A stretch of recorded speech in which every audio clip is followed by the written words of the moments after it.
Hello दोस्तों, आज के इस वीडियो के अंदर जैसा आपने टाइटल देखा होगा, हम बात करने वाले हैं सबसे ज़्यादा जॉब प्रोवाइड कौन सी स्ट्रीम करती है, साइंस स्ट्रीम, कॉमर्स स्ट्रीम या फिर आर्ट्स स्ट्रीम, ताकि आप उस स्ट्रीम के अंदर जाएं और अच्छे से पढ़ाई करके सबसे ज़्यादा जॉब जहां मिलती है तो वहां पर आपकी जॉब लगने की संभावना भी ज़्यादा होगी।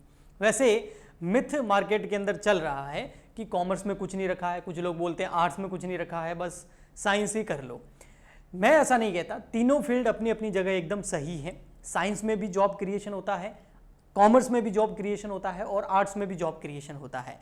तो आज के इस वीडियो के अंदर हम एक गवर्नमेंट ऑफ इंडिया द्वारा एक रिपोर्ट इशू की गई है, जिसके अंदर यह बताया गया है कि सबसे ज्यादा एम्प्लॉयबल टैलेंट प्रोवाइड करने वाला डोमेन कौन सा है, यानी कि साइंस, कॉमर्स या फिर आर्ट्स।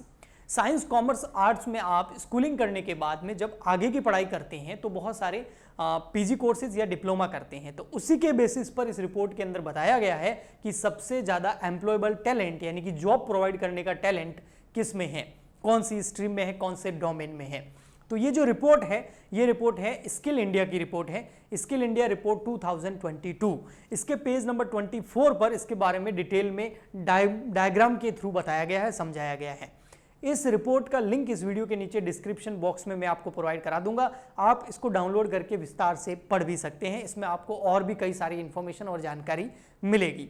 लेकिन हम बात करते हैं हमारे एम्प्लॉयबल टैलेंट वाले डोमेन के बारे में कि सबसे ज़्यादा आपको जॉब प्रोवाइड कौन सी टैलेंट या कौन सा डोमेन करता है।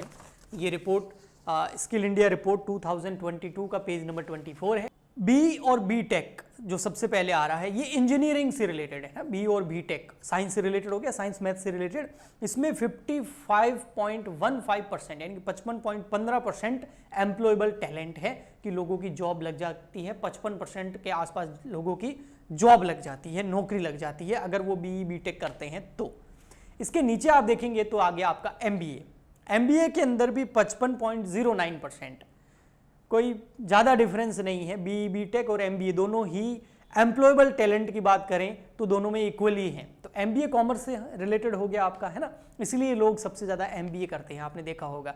क्यों? क्योंकि इसके बाद जॉब लगने के चांसेस बहुत ज़्यादा होते हैं और फिर उसमें आप मेहनत करते हैं तो आपका आगे फिर फ्यूचर जो है वो सेफ हो जाता है, सैलरी भी अच्छी खासी होती है, ठीक है, और नॉलेज इतना आ जाता है कि बाद में आप अपना खुद का बिजनेस स्टार्ट करके भी बहुत उसको ऊंचाइयों पे ले जा सकते हैं।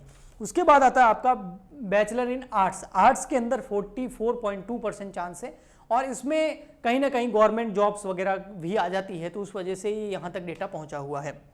फिर आता है बैचलर इन कॉमर्स, तो एमबीए भी कॉमर्स से रिलेटेड हो गया। फिर बैचलर इन कॉमर्स यानी कि बीकॉम आ गया आपका, ये भी कॉमर्स से रिलेटेड है, ये भी 42.62%। अगर आप बीकॉम करते हैं अच्छे से तो यहाँ पर एम्प्लॉयबल टैलेंट है।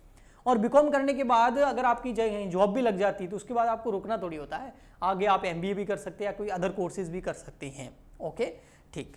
इसके बाद आता है आपका बीएससी बहुत लोग करते हैं, लेकिन आप यहाँ परसेंटेज देखेंगे तो थोड़ा कम है, 38.06%, और ये आपके साइंस से रिलेटेड है।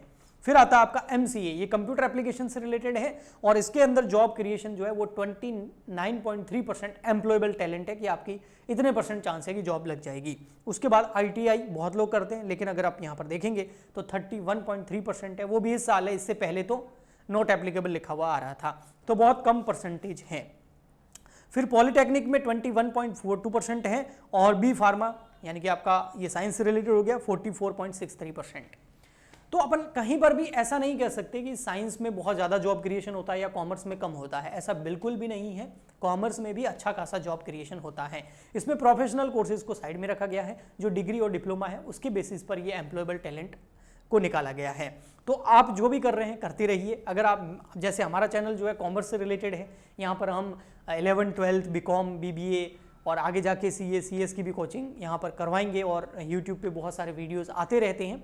तो आपसे मैं इतना ही कहूँगा कि जो आप कर रहे हैं उसको अच्छे से करते रहिए, क्योंकि ऐसा कहीं नहीं है, ऐसा कुछ भी नहीं है, मिथ है कि कॉमर्स में कुछ भी नहीं है। अभी मार्केट में इसका थोड़ा सा नेगेटिव इफेक्ट कॉमर्स स्ट्रीम पे आया है, लेकिन वो बिल्कुल गलत है, ऐसा कुछ नहीं है। उल्टा ही जितने स्टूडेंट कम होंगे उतने ज़्यादा चांसेस हो जाएंगे कि आपकी जॉब लगेगी ही लगेगी, ठीक है, क्योंकि इंडस्ट्री बढ़ेगी, डेवलपमेंट होगा, इकोनॉमी बढ़ेगी, तो वो केवल और केवल बिजनेसेस की वजह से हैं और कॉमर्स का मतलब ही बिजनेस होता है, जॉब क्रिएशन तो बहुत बात की बात है। तो आप जो कर रहे हैं उसको करते रहिए, बीकॉम को अच्छे से करिए, नॉलेज लीजिए, फालतू रट्टे मार के इंपॉर्टेंट क्वेश्चन रट के थर्ड डिवीजन लेके आ रहे हैं, सेकंड डिवीजन लेके आ रहे हैं, वो कुछ काम का नहीं है। चाहे आप बीकॉम कर रहे हैं, बीबीए कर रहे हैं, आप अच्छे परसेंटेज से कीजिए, अच्छा नॉलेज लीजिए, अच्छी स्किल्स लीजिए, कहीं पर भी ट्रेनिंग कीजिए और पार्ट टाइम जॉब करके नॉलेज लीजिए, साइड में और कोई डिप्लोमा कोर्स कीजिए, तो आपका क्या होगा, आगे जॉब क्रिएशन के चांसेस बहुत ज़्यादा हो जाएंगे। और कॉमर्स में वैसे भी ज़्यादा है ही, जैसा कि मैंने बताया एमबीए के अंदर 55% चांसेस है। तो ऐसा कुछ भी नहीं है, ये एक तरह का मिथ है कि कॉमर्स में कुछ नहीं रखा है। अभी ऐसा चल रहा है लोगों के माइंड में, अभी ऐसा पता नहीं क्यों आया है, कुछ टाइम के बाद, कोरोना के बाद में ऐसा कुछ हुआ है, लेकिन ये सच नहीं है। कॉमर्स का मतलब ही होता है बिजनेस। अगर आप कहीं भी जॉब करेंगे, चाहे साइंस वाला जॉब करे, आर्ट्स वाला जॉब करे, कॉमर्स वाला जॉब करेगा, जॉब कहाँ करेगा, किसी बिजनेस के अंडर में ना। तो कॉमर्स का मतलब ही बिजनेस होता है। तो थोड़े टाइम तक जॉब करके अपना खुद का बिजनेस स्टार्ट कीजिए। आप अभी देख रहे होंगे जो माहौल चल रहा है, बहुत बड़े बड़े यूनिकॉर्न, बहुत बड़े बड़े स्टार्टअप्स स्टार्ट हो रहे हैं और ऊंचाइयों पे जा रहे हैं कुछ ही टाइम में टेक्नोलॉजी का यूज करके, है ना। तो वो एक तरह का बिजनेस ही हो गया। ओके, सो आई होप आपको ये वीडियो अच्छा लगा होगा। आपको कैसा लगा आप नीचे कमेंट करके जरूर बता सकते हैं। हम मिलते हैं नेक्स्ट वीडियो में। आज के लिए इतना ही, तब तक के लिए goodbye and thank you.